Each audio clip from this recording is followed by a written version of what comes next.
I led Israel Week at my university from April 14th to 17th, and you don't know that I made a lot of people very angry, but I'm glad I did it anyways. So without further ado, I'll get into this.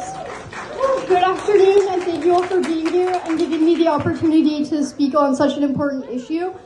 Throughout Israel Week, I organized and led a series of events, including a run for their lives to demand the release of the hostages, some educational tabling, speakers who survived October 7th, and a Spread Hummus Not Hate Shabbat. However, if you look in the media, there's only one event that's focused on, and that would be our most controversial event, the Q&A with the IDF. This event made people so mad that they're actually still mad. So, this past Tuesday, upwards to 1,000 students and faculty and others walked out of class and held a massive anti-Zionist rally on campus. It's like Ofer said, it's crazy. We never saw anything like that before. I was so scared I did not go to that. The protest celebrated violence. There was students like dancing and screaming about how like resistance is justified, which makes me want to throw up because like they're talking about babies. Like we still have hostages. Like this is so disgusting, and why is this being allowed? It was just extremely hateful and disruptive to those of us trying to study for our finals, which are this week, right? So. UNT staff in response told NBC5 that they support free speech and peaceful assembly. That's what they said about this. Yeah, can you believe that? However, do you want to know what they said about my Q&A event? No, okay, so I'll say it. They said this to the media. Had the individual and his past been known to the university, the event would not have moved forward. So my event would not have moved forward if they had known that the soldier's past included being a soldier. So that's not okay. But you can go chant about Hamas in the middle of the school and that is peaceful. That's not okay. Like we're living in a backward society. I wish I could say that UNT has done what UTD has met with me, but instead I've had actually the opposite experience with my school. So we've had several professors who have walked out and said things about Israel and shame on me and whatever. I had a lot of things written about me in the school paper the past week, and I became a pariah. But if I'm a war criminal for standing up for Israel, then I'm a proud war criminal. So it's impossible to go into the details of every single anti-Semitic incident that's happened on campus because I don't have enough time in this speech. But I will highlight the most recent one. This week I received an email from a student, a journalism student, which had an essay that was for her class, and it was a hate essay about me, and it was sent to me apparently with the encouragement of the professor. In this essay, she justified October 7th. She called Hamas a resistance group created to fight back against Israeli apartheid, and she concluded with, regardless, Sophia Zinn, that's me, should resign from her position as a student leader as she poses a threat to future students. I don't know, when I walk into a room, most people do not think I'm a threat. I've never experienced people, running out screaming. Nobody's running away now, so, I don't know. Apparently I'm a threat.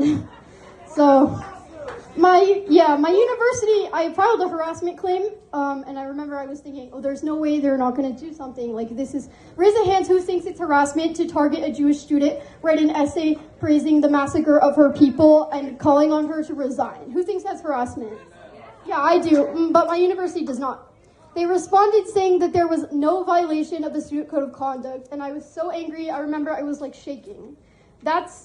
What world are we living in where that's not harassment? Sounds like harassment to me, yeah. So I will not be resigning from my position as the Women of Hillel chair. And I will never stop advocating for Israel.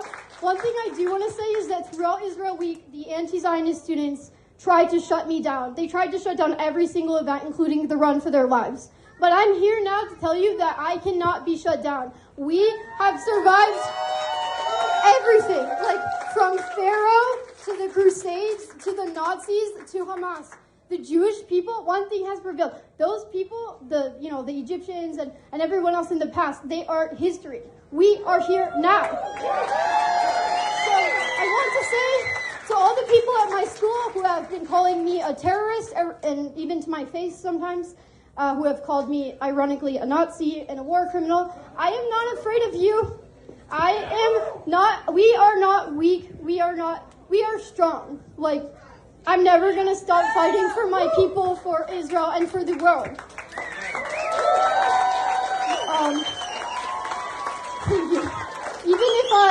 Even if I'm alone, I will still take a stand, and I certainly will not allow my school to tell me that me as a Jewish student being harassed is not a violation of the code of conduct.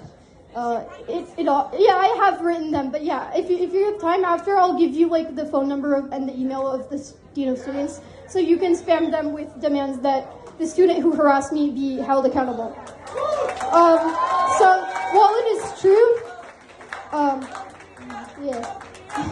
So while it is true that students have a right to free speech, the university administrators also have free speech. So we call on them to use it.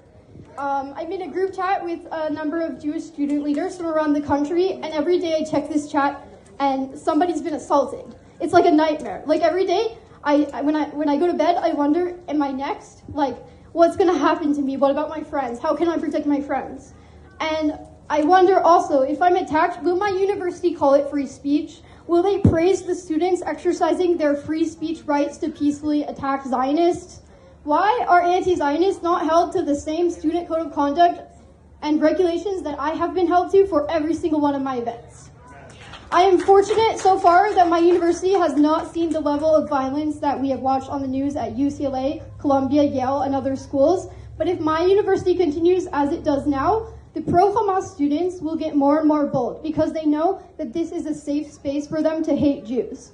Anti-Semitism is a disease. When COVID was happening at my school, like if you tested positive for COVID, you were told not to show up. Like you had to wait till you got better before you came to class. So I think we need to treat anti-Semitism the same. Like, UNT must act. It is their duty to protect me. It's their job. Like we're not gonna let them get away with what they're doing. So Am Yisrael, bring them home now. And thank you all for being here, and thank you all for standing with the students and with Israel. Please give a warm.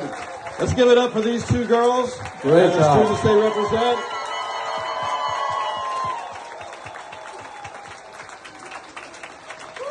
Stay right here for a second. Yeah, stay right here. And then we've got, ladies, thank you both for sharing that information. I can tell you there's some things that I learned in there that's going to really make some legislators mad. We have two other students that are here today from University of Michigan. Are you still here? If you're here, come on up. If you're here, come up now. All right. So what we're going to do real quickly, we're just going to do a quick panel, ask just a couple of questions from these ladies about what's been going on over there. So just real quick, tell me about what happened last Wednesday for the people that are here, as we were talking about before the program. Oh, yeah. All right. So on Wednesday, the pro-Palestinian group on our campus had come on to the center of campus and put up tents and called it an encampment, basically blocked, roadways to classes and terrorized the Jewish students. Basically, if they saw that you had a Magen David on you or a shirt that said IDF on it or anything that, like, if you look Jewish, like your nose was too big, they wouldn't let you pass through their encampment. So you had to walk around it. I actually took an exam that day in the morning, and when they were yelling anti-Semitic propaganda, they actually interrupted, like you could hear them through the buildings. They started around 4:30 a.m. They went up to administration, funnily enough, asking for water, food, and electricity to charge their phones. The administration said no. And so then after a lot of pleading and demands from admin and complaints and emails and phone calls to the police, the state troopers had arrived around 3 or 3:34ish. They got a warning. They said if you're not gonna vacate in the next 30 minutes to an hour, we're gonna put force on you. They obviously didn't listen. The state troops walked in with, I think, Richardson police, the campus police, and some other police. And the state troopers took them down, ripped their tents up, and basically arrested 20-something people and staff. And then the protest stopped because they actually went to the jail. They went to the jail to protest. Yeah, that's the way it's supposed to be. Bad guys go to jail. Sophia, tell us real quick about just some of the other interactions we were talking about before the program. Just whatever you want to do. And James, you got a technical issue? Oh yeah, I muted it so that I could like clap. Okay. Okay, so is it on now? Okay, yeah. So Little close. there's like so much, but I think maybe it's good to focus on what happened at my IDF event because that was the one that has gotten the most backlash. So actually the room was almost entirely empty because the protesters had, like, this was a ticketed event.